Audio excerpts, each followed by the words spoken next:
or anything at that point. So he's fine. We try to keep an eye on him the best we can. Yeah. So. Andy, just big picture, what do you see from the pass offense right now for you guys? Yeah, probably the same thing you guys see. I mean, it's we're on at times, we're not on at times. So it'd be the same thing you guys are seeing. Gotta keep working it. Sort of like also a big picture. Through 2 games, what are you seeing as far as some of the issues on third down, and what do you need to do to correct what's happening right now? Yeah. Well, we've been throwing the ball in those situations. And you want to keep them manageable, first of all. And then we've got to hook up on them, when called. So, and we can do a better job as coaches of putting them in a better position. So that's kind of the basics of it and what we've got to go through to do that. Coach, I know you get input from Pat. You put together the game plan and say, hey, what do you like, what do you not like, and all that kind of stuff. How comfortable is he? How much is the formation part of that equation as well, specifically like Pat getting under center and maybe working from that formation as opposed to shotgun or pistol? Yeah, he's actually grown into liking getting under there and doing that part of it. So we've worked a little bit more in there this year than we had in the past. Yeah. You guys, the script at the beginning hasn't maybe been as good as worked out this year. What can you put your finger on any parts of that? I know Xavier getting hurt at the very beginning was a tough one in week 1. Yeah, no, I've got to do a better job there. I can't stand here and tell you that we're going to try this or that. I mean, we're playing somebody here, so to answer that question, I got to give you the plays. With that, how comfortable are you feeling with Patrick running as much as he has been? Yeah, listen, I'm okay with it. As long as he can come back upright, we're okay. I don't like him taking big hits, but he's a competitive kid. So, anyway, that's on the run game. With Isaiah Pacheco and Green Hyde, just what have you seen from them that just haven't been able to get going? Yeah, we can do a better job there. We'll get that thing going better. So. You had Mike Kafka here as an assistant. What told you that he may be capable of calling plays? Yeah, absolutely. I felt like he could do it. Smart guy. Had played the position in the league. Had a good feel for defenses. And had a great grasp of the offense. So no reason he wouldn't be able to. How often do you guys communicate? I'm sure not this week, obviously, but in the off season and so on. We talk a couple times during the off season. Yeah. Coach, in the media and fans, we get all excited and everything. Do we overreact? We look at an 0-2 start, and do we overreact?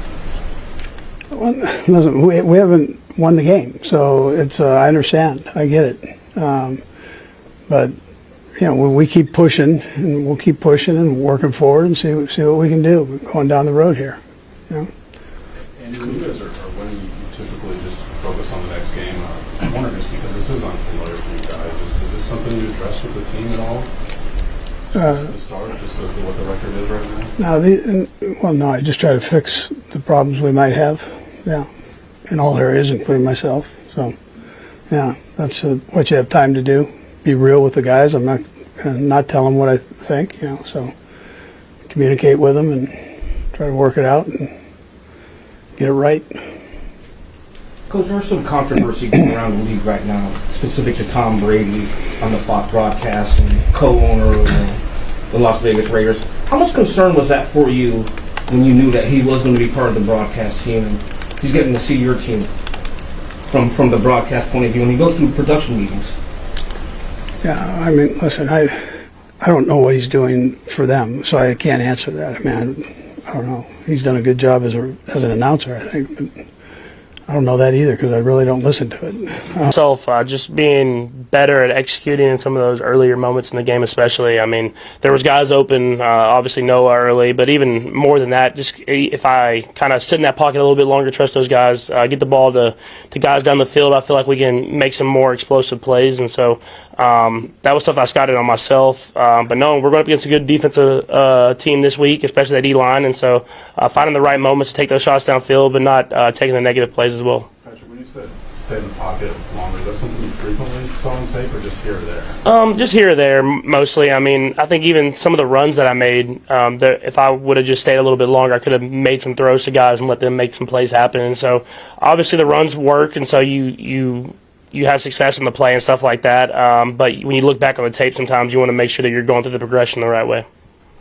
Patrick, Travis said that he's got a lot of this plate. The team asks a lot for him, and he feels like he has to meet that. And he talked about even last year feeling like he needed to be out in the field for you when a lot of guys were hurt.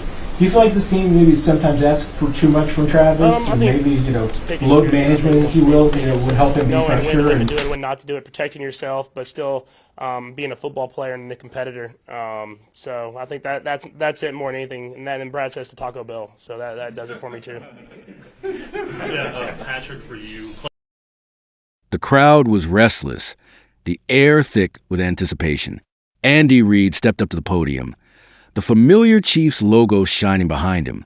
Cameras snapped, recorders blinked, and everyone leaned in, hungry for any insight into Kansas City's slow start and the mood inside the locker room. The Chiefs, perennial contenders, suddenly found themselves at 0-2. It wasn't just a number. It was a challenge to their very identity. Andy wasted no time giving fans what they craved. Travis Kelce, the team's heart and soul, was training well, moving freely, hungry for the next battle. There was no talk of limitations, no hint of setbacks. "He's fine," Andy said.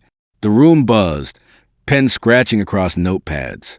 Kelce's presence had always been more than just athleticism. It was a signal to the rest of the league that the Chiefs weren't going anywhere. But the questions kept coming, and Andy didn't flinch. Was there too much on Kelce's plate? Was it time to talk about load management, a phrase that haunts aging superstars? Reid shook his head. He wants to be out there. He's made the plays happen for years. It's hard to get him off the field. The message was as clear as the Kansas sky.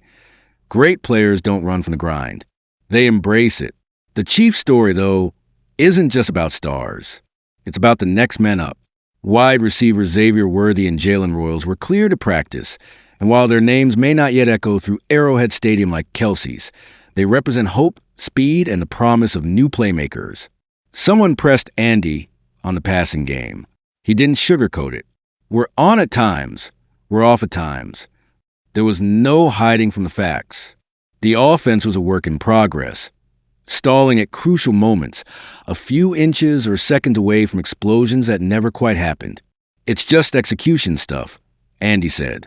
"We're barely off here and there, and in the NFL, that's the difference between a first down and a punt." The questions kept coming, each one probing for a sign of panic. But Andy's answers were always steady, always grounded. He acknowledged the struggles, but never surrendered to them.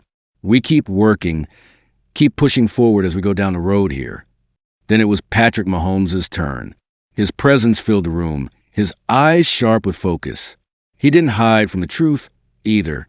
"I have to be better at executing in the early moments of the game," he admitted.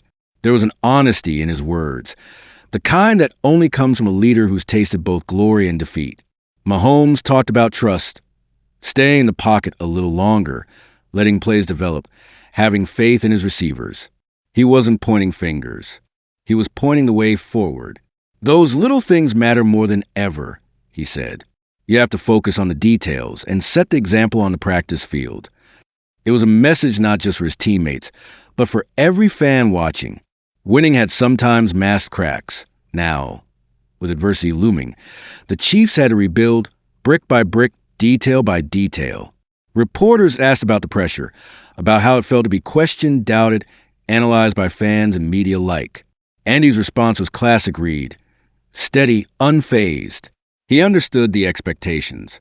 He knew that greatness demands resilience, and that champions aren't made when things are easy. Inside the locker room, the energy was different now. Every practice rep was charged with urgency. Every meeting became a battle against complacency. Players pored over film, dissecting every route, every missed opportunity. Coaches challenged themselves to put the offense in better positions. The Chiefs weren't just preparing for another opponent. They were preparing to reclaim their identity. Mahomes' leadership pulsed through the building. He called for more energy, more discipline, more focus. Every drill was a chance to reset.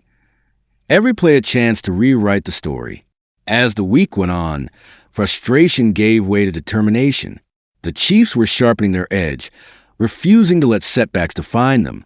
Andy Reid, ever the architect, reminded everyone the road ahead would demand everything.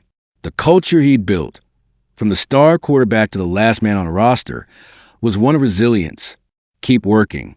Keep believing. Keep pushing. It wasn't just a mantra, it was a way of life.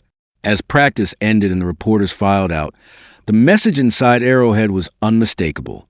The Chiefs were ready to face the challenge together, forged in the fires of adversity, chasing not just another win, but return to greatness.